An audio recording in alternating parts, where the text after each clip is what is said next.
Hey everyone, Dan from Telestats. I hope you're doing okay. We are now about 2/3 of the way through our Strictly journey. We have ditched most of the driftwood with the elimination of Judy. Now we're getting rid of the mid-tier competitors, the Adam Peaties, the Saras, the Tillys, etc. What we're going to do over the next few minutes is we're going to examine what's just occurred over the last few weeks since my last video, and then we'll start looking into the future where I think the show will go leading up to the final. Let's talk about Adam just now, because I actually had him down as like a 5th place finisher. At least on paper, he seems like that kind of guy. I didn't rate his dancing, but I thought that him as a person, Olympian, good-looking guy, he might get quite far in the competition. What we actually found was that the judges, the show itself, didn't really treat him very well. I think the almost kiss with Katja certainly didn't do him any favours, and I may have underestimated the effect that incident had on the women that watch this show. Katja, again, is also always going to be dangerous to dance with because of her past. So, yeah, it was a mix of everything. I mean, Adam's dancing wasn't fantastic, but I think there was potential there to go a little bit further. But overall, the show didn't treat him very well, and he's out. Moving on to Sara now. She hit the bottom 2 for the very first time last week, and they kicked her out unanimously. I think they did that because they knew that she wasn't in the show because of her own popularity or her own dancing ability. I think that she was in the show because Aliash is a very popular pro. Women will vote for Aliash because they love him. She may have outstayed her welcome by a week or two, so her elimination was right, in my view. With regards to the contestants that are still in, the 2 contestants that are in the most danger, obviously, because they've both appeared in the bottom 2, are Reese and Tilly. Reese has been getting by purely by the judges' leaderboard votes, basically. If you look on Telestats, if you look at the Twitter stats, the Facebook stats, the Twitter live stats, you can pretty much surmise that Reese is either bottom of the public vote or second bottom of the public vote. He really needed that perfect 40 last week, that's for sure.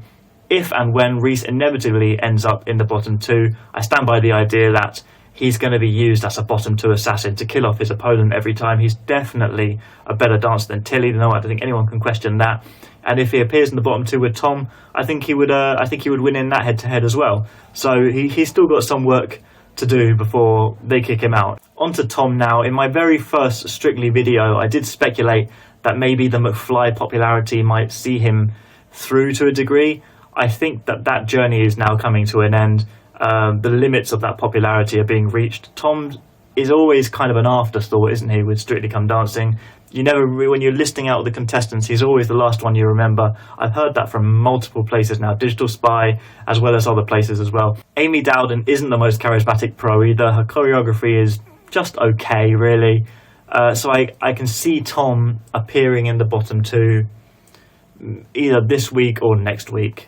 The last of the mid-tier competitors, Dan Walker, a real enigma how he has managed to escape the bottom 2 so far. I imagine he's escaped it by the skin of his teeth a few weeks anyway. But the question on my lips, the question on many people's lips, the question on Dan's lips is, how in the world has he not hit the bottom 2 yet? I speculate. I think that Dan is the first thing that a lot of stay-at-home mums see in the morning. They switch on breakfast TV and there he is. He seems like a nice guy. He's a family guy. He's putting some effort in. He's not a dancer, that's for sure. Why wouldn't they vote for him? He's a hard one to call because you would imagine that Dan would be out already, but he's still there and he's not hit the bottom 2, so it's difficult to say where he is.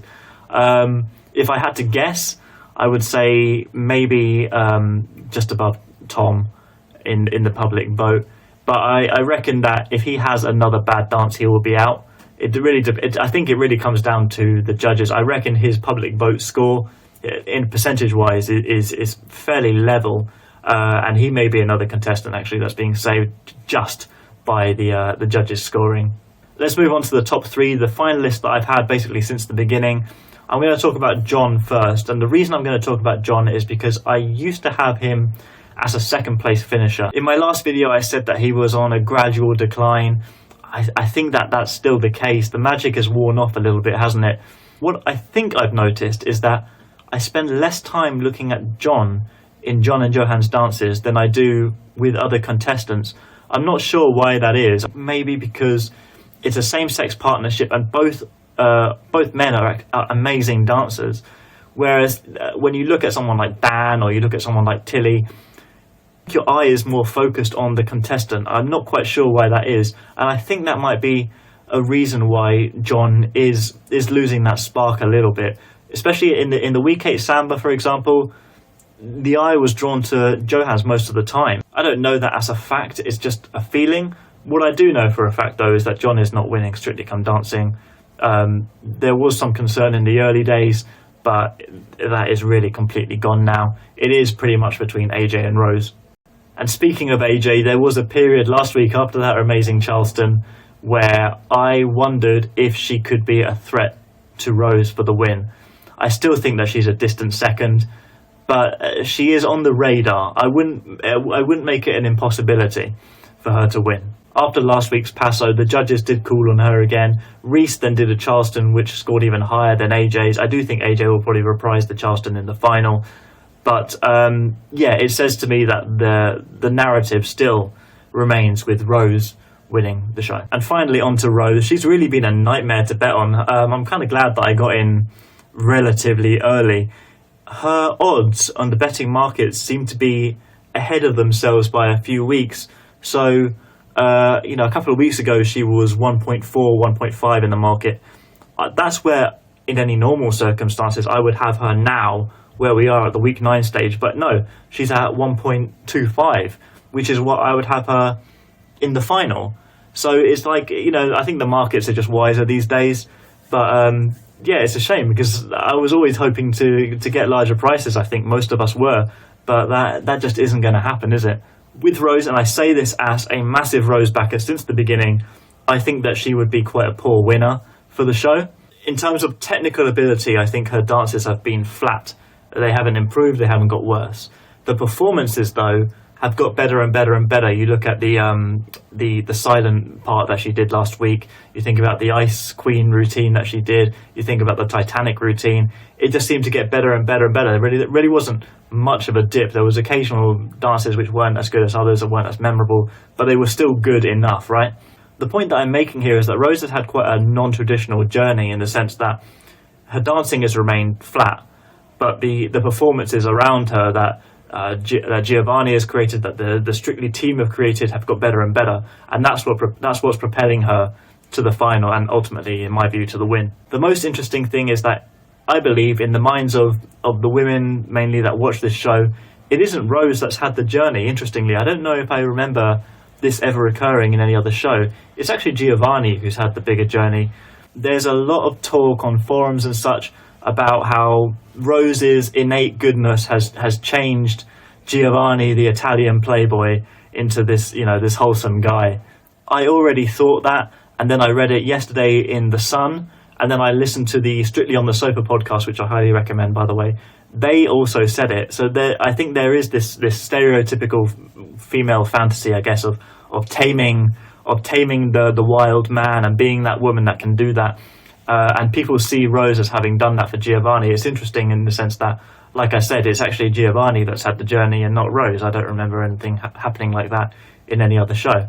Ultimately, it doesn't matter what I think. I'm only parroting what I believe the vast majority of the voting public, mainly comprising of women, think. Giovanni's 31 years old. He looks like this.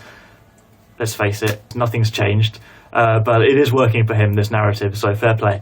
With regards to the stats, this year I've been quite a big fan of the Instagram follower stats. It seems to be the case that the person with the fewest number of Instagram followers over the 3-day average tends to be eliminated the next week. We can also see from the new Instagram followers chart, the green line is Tilly, the blue line is Rose, and you can see where Tilly had that big rise after the comments made by that radio DJ. But now you can see that Rose has pretty much caught up to her. I also want to draw attention to the trajectory of Rose's followers. You can see from the beginning of monitoring all the way up to about the 23rd, which was week 5, I think.